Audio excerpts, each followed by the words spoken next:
Brigade Al-Qassam melancarkan serangan balas dendam merespon tewasnya pemimpin Hamas Ismail Haniyeh.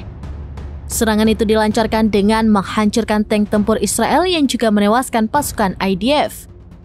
Dalam rilis terbarunya pada Kamis 1 Agustus 2024, Brigade Al-Qassam mengungkapkan bahwa pasukannya menargetkan 5 tank Merkava.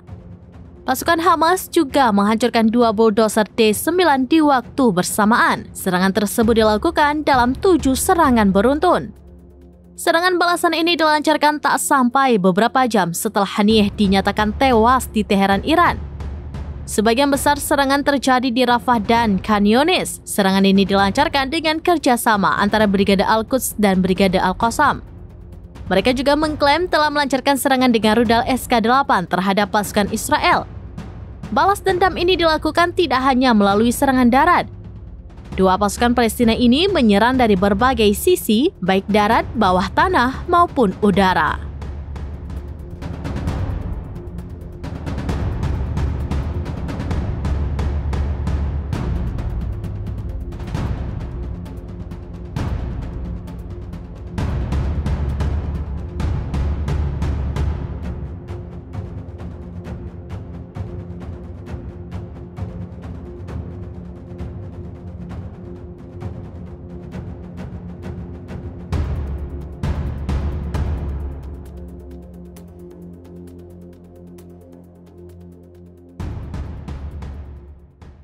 Download Tribun X sekarang, menghadirkan lokal menjadi Indonesia.